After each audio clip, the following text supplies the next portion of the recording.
ये एक वली अहद के लिए जुर्म है। जोधा बेगम, हम चाहते हैं कि शेखू बाबा को समझ में आए कि एक शहंशाह बनने के मायने क्या होते हैं और उसके कितने फर्ज होते हैं, कितना बड़ा बोझ उनके सर पर होता है। इसलिए हम ये सब कर रहे हैं।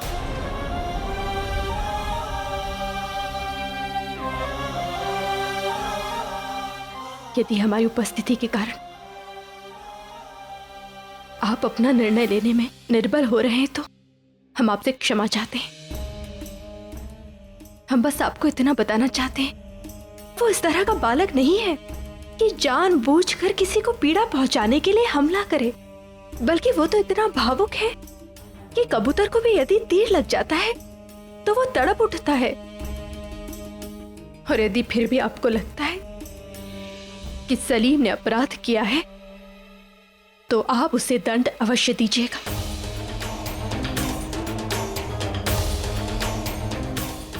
आप अपने बादशाह होने के कर्तव्य को अवश्य निभाइएगा। यदि सलीम से अपराध हुआ है तो उसे अवश्य दंड दीजिएगा।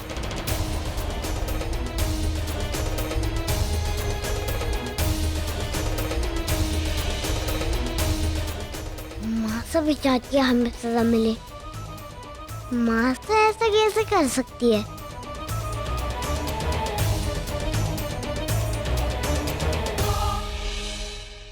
सलीम आपका बेटा है और हमारा भी। एक शहंशाह यदि अपने वलीअहद को दंड देना चाहते हैं तो अवश्य दे।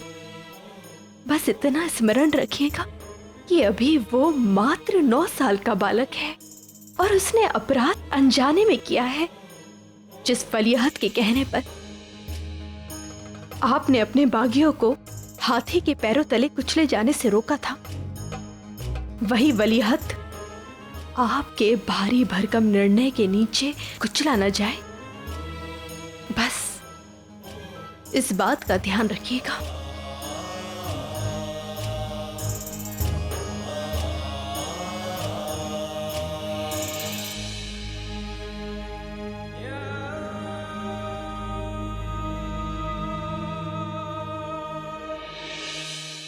जोधा बेगम ने उस दिन हमारे फैसले की मुखालफत की थी।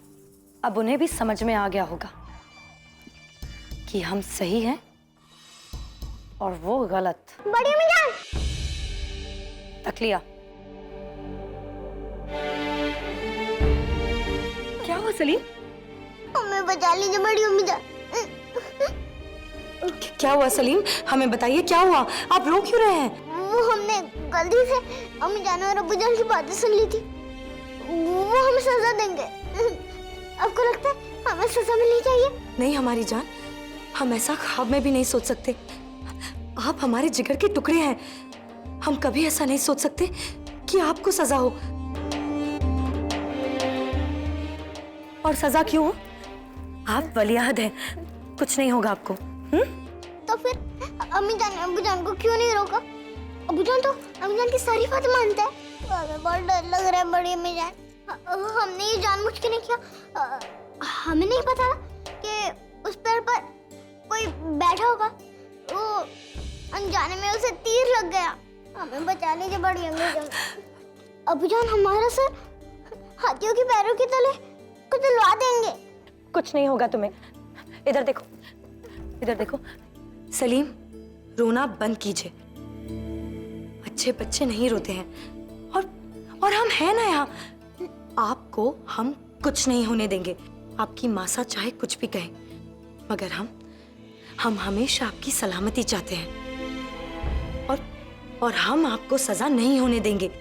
जब तक आप अपनी बड़ी अम्मी जान के पास हैं, आप बिल्कुल महफूज हैं। समझे आप? इधर आओ।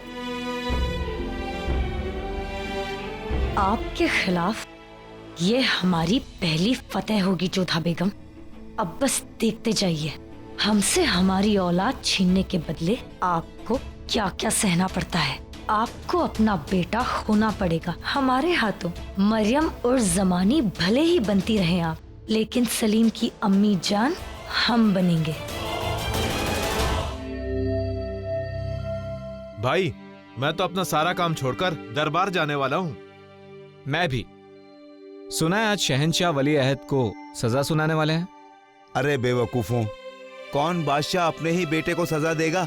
मुझे पूरा यकीन है कि शहंशाह जरूर इंसाफ करेंगे। शहजादे अभी बच्चे हैं, नादान हैं, हो गई भूल।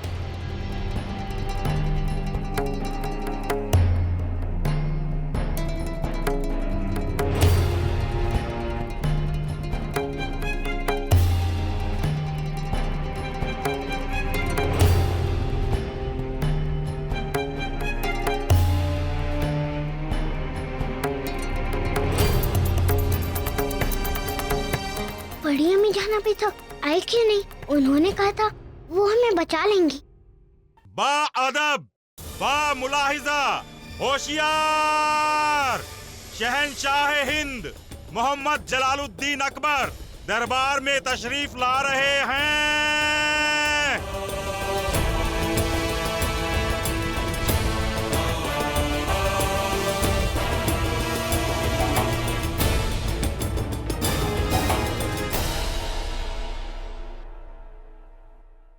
खाने खाना जी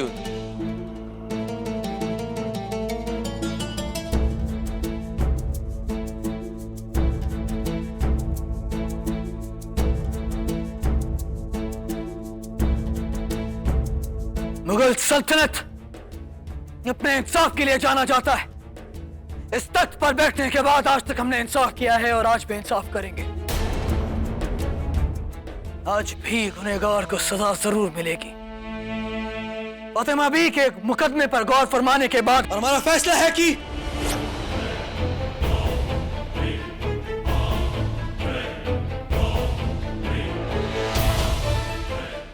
शहंशाह को घेरे में ले लो।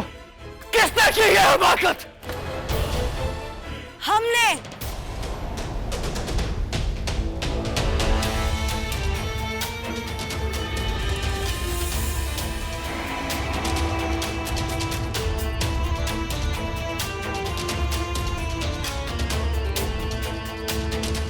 ये क्या बदतमीजी है रुकैया बेगम? सिपाहियों, हिरासत में लो इन्हें।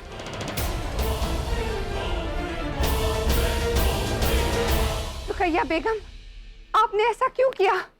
शहंशाह पे तीर क्यों चलाया?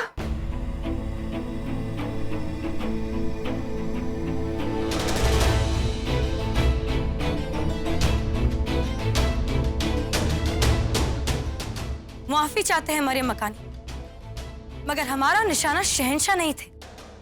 हमारा निशाना तो वो मशाल थी जो शहंशाह के पीछे है। हमने उस पर तीर चलाया। अगर शहंशाह बीच में आ जाते और उन्हें तीर लग जाता तो कसूर हमारा नहीं होता। रुकैया बेगम, दीवाने आम में हथियार इस्तेमाल करने के जुर्म में आपको गिरफ्तार किया जाता है। भाई, कैद खाने में डाल दो इन्हें।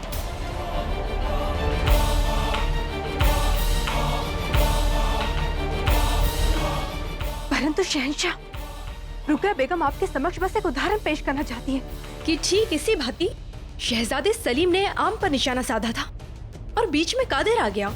रुकैया बेगम तो तब भी आपको देख सकती हैं। सलीम ने तो कादिर को देखा भी नहीं था। जो था बेगम, ये दीवाने आम है, यहाँ फैसला हम सुनाते हैं। सिपाहियों, ले जाओ रुकैया बेगम को।